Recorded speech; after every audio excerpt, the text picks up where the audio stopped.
탄핵소추 대리인단 송두한입니다.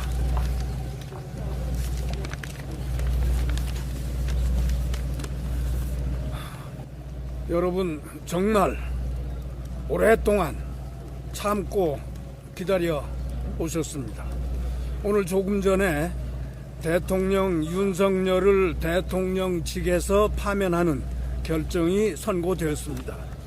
작년 12월 3일 불법 무도한 비상계엄 선포일로부터 122일이 지나는 날이고, 국회의 탄핵소추일로부터는 111일 만에 결정 선고된 것입니다.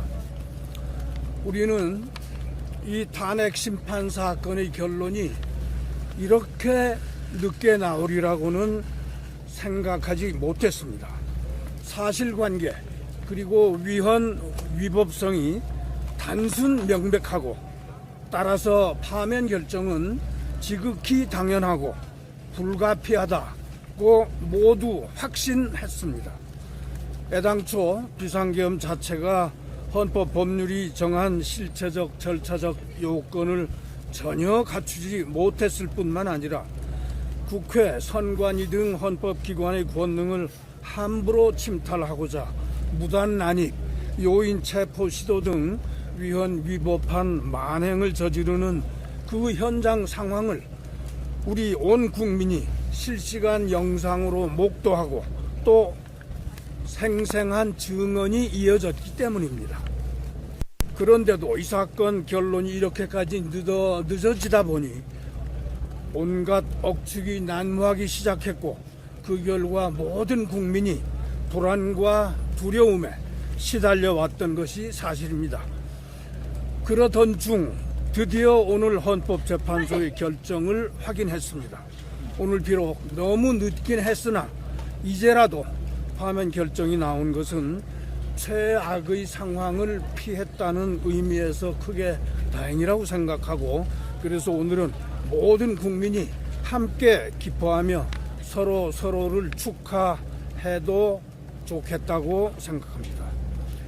이 시점이 되고 보니 비상계엄 선포 직후 국회 앞으로 달려가서 계엄군의 국회 침탈을 막아섰던 민주시민들, 계엄군의 일원으로 동원되었으나 사태를 파악한 후 평소의 민주적 소양 그리고 지성에 힘입어서 소극적 저항의 모습을 보여준 젊은 군인들의 민주적 신념과 용기에 새삼 존경과 감사의 뜻을 전하고 싶습니다.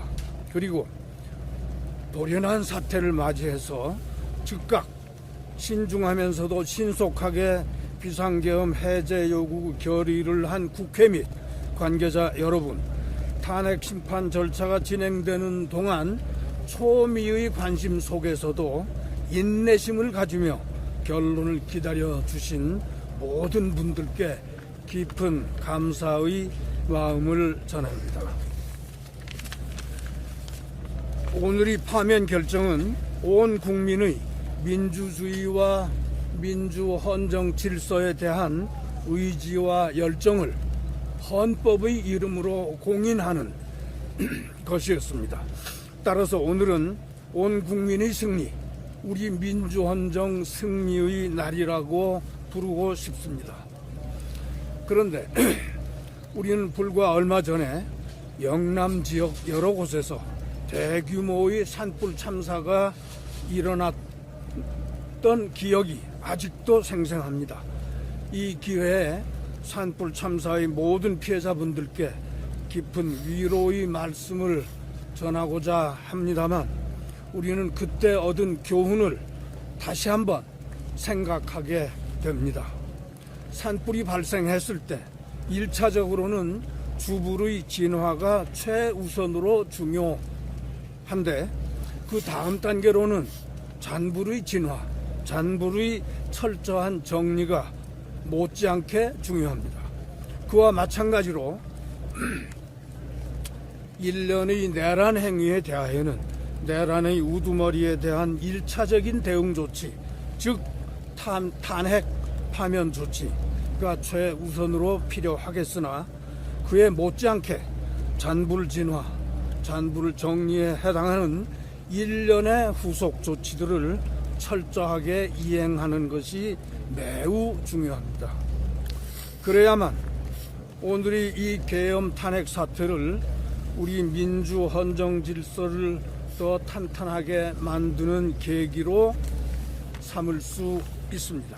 그리고 그래야만 우리 대한민국을 지켜보고 있는 세계 만방에게 대한민국은 어떤 민주주의 위기가 닥치더라도 어려움을 이겨내어 다시 복원하고 더욱 강해지는 회복 탄력성을 갖춘 건강한 민주주의 모범이다 라는 것을 보여줄 수 있습니다. 오늘 헌법재판소의 탄핵 파면 결정이 이러한 역사적 진전, 대한민국 민주헌정 질서가 더욱 단단하게 토대를 굳혀서 건강하게 자리 잡는 그런 도정의 출발점이 되기를 기원합니다. 그리고 이를 위하여 우리 모든 국민이 향후의 사태를 예의주시하면서 모두의 힘과 지혜를 모아서 함께 노력할 것을 다짐하였으면 좋겠습니다. 다시 한번 모든 분들께 감사드립니다.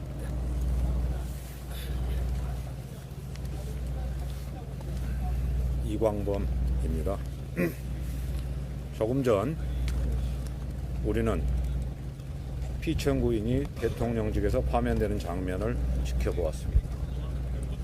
피청구인이 저지른 헌법 파괴 행위와 민주공화국 전복 행위, 심판 과정에서 드러난 피청구인의 무지한 세계관과 국가관, 조금도 찾아보기 힘들었던 헌법 수호 의지를 더하여 보면 당연한 결과입니다. 기뻐할 일은 아닙니다. 해방 80주년이 되는 경사스러운 올해, 대한민국 최고 지도자가 또다시 임기를 마치지 못하고 역사의 뒤안길로 사라지는 모습을 지켜봐야 하기 때문입니다. 불행한 일입니다. 피청구인은 물론 소추 대리인단이나 피청구인 대리인단 모두 동시대에 같은 교육을 받은 법조인입니다. 그런 사람들이 심판 과정에서 똑같은 법률과 현상을 놓고서 극단적으로 맞서 다퉜습니다. 사회 지도층을 자처하는 정치인, 언론인, 종교인, 학자들이 대중을 선동하기까지 하였습니다. 유튜브, 가짜뉴스가 여론을 보도하였습니다. 심지어 심판자인 헌법재판관들까지 내 편, 네 편으로 갈라쳤습니다. 너무나 부끄러운 자화상. 갈등은 극에 달하고 있습니다. 민생은 신음합니다. 나라 기강은 무너졌습니다. 국가 신인도는 추락했습니다. 앞으로 나아갈 동력이 남아있는지조차 우려하는 목소리까지 있습니다. 이제 모두 뜻을 모아 치유와 전진의 역사에 동참하여야 합니다. 그 시작은 바로 승복입니다. 불복은 12.3 비상계엄보다 더 중한 헌법 파괴이자 민주공화국 전복 시도라는 점을 명심하여야 합니다. 그리고 포용과 화해가 이어져야 합니다. 훗날 후손들이 우리를 역사의 죄인이 아닌 자랑스러운 조상으로 기억할 수 있도록 하여야 합니다. 확신합니다. 대한민국은 위대하고 국민은 현명하기 때문입니다. 윤석열 대통령 탄핵 소추 대리인단의 임무를 마치고 이제 물러갑니다. 저희와 뜻을 같이 한 국민 여러분께 감사드립니다. 뜻이 달랐던 분들께는 위로의 말씀을 전합니다. 감사합니다.